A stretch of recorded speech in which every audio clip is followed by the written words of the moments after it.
Tiptur Rotary ಸಂಸ್ಥೆಯ 67ನೇ ವರ್ಷದ ಪದಾಧಿಕಾರಿಗಳ ಪದಗ್ರಹಣ.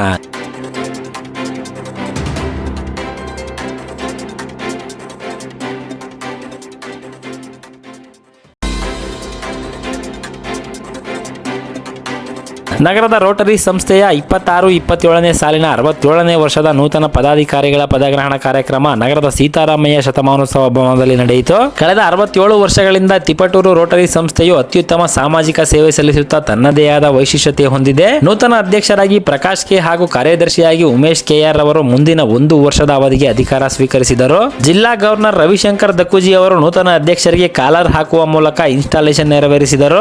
ಮುಖ್ಯ ಅತಿಥಿಗಳಾಗಿ ಜಿಲ್ಲಾ ಪ್ರಧಾನ ಕಾರ್ಯದರ್ಶಿ ಮಹಾದೇವ್ ಡಂಬಾಲ್, ಜಿಲ್ಲಾ ಕಾರ್ಯದರ್ಶಿ ಪ್ರಸನ್ನ ಕುಮಾರ್, ಝೋನಲ್ ಗವರ್ನರ್ ಪ್ರಮೀಳಾ ಶಿವಕುಮಾರ್ ಹಾಗೂ ಸಹಾಯಕ ಗವರ್ನರ್ ಉಮಾ ಮಹೇಶ್ ಆಗಮನಿಸಿದ್ದರು. ಜೊತೆಗೆ ಸಮಾರಂಭದಲ್ಲಿ ಹಿರಿಯ ರೋಟರಿಯನ್ಗಳು, ಮಾಜಿ ಅಧ್ಯಕ್ಷರು, ಕಾರ್ಯದರ್ಶಿಗಳು ಕೂಡ ಭಾಗವಹಿಸಿದ್ದರು. ನೂತನ ಅಧ್ಯಕ್ಷ ಪ್ರಕಾಶ್ ಕೆ ಮಾತನಾಡಿ, ಕಳೆದ 67 ವರ್ಷಗಳ ರೋಟರಿ ಸಂಸ್ಥೆಯ ಸಮಾಜಮುಖಿ ಪರಂಪರೆಯನ್ನು ಮುಂದುವರಿಸಿಕೊಂಡು ಹೋಗಲಾಗುವುದು. ನನ್ನ ಅವಧಿಯಲ್ಲಿ ಶಿಕ್ಷಣ ಮತ್ತು ಆರೋಗ್ಯ ಕ್ಷೇತ್ರಕ್ಕೆ ಮೊದಲ ಆದ್ಯತೆ ನೀಡಲಾಗುವುದು. ಅತ್ಯುತ್ತಮ ಯೋಜನೆಗಳನ್ನು ಜಾರಿಗೆ ತರಲು ಎಲ್ಲಾ ಸಂಘ ಸಂಸ್ಥೆಗಳು, ಸಾರ್ವಜನಿಕರು ಹಾಗೂ ಮಾಧ್ಯಮ ಮಿತ್ರರ ವಿಶ್ವಾಸದಿಂದ ಕೈಜೋಡಿಸಬೇಕು ಎಂದರು. ಈ ಸಂದರ್ಭದಲ್ಲಿ ಮುಂಬರುವ 2028-29ನೇ ಸಾಲಿನ ಜಿಲ್ಲಾ ಗವರ್ನರ್ ರೇಣುಕೇಶ್ವರ್ ಮತ್ತು ಜಿಲ್ಲಾ ಮೆಂಬರ್ಶಿಪ್ ಚೇರ್ ಶಿವಾನಂದ್, ವಿವಿಧ ತಾಲೂಕುಗಳ ರೋಟರಿ ಕ್ಲಬ್ ಅಧ್ಯಕ್ಷರುಗಳು ಸಹ ಹಾಜರಿದ್ದರು ಮತ್ತು ತಿಪಟೂರು ರೋಟರಿ 2026-27ನೇ ಸಾಲಿನ ಎಲ್ಲಾ ಪದಾಧಿಕಾರಿಗಳ ಆಯ್ಕೆ ನಡೆಯಿತು.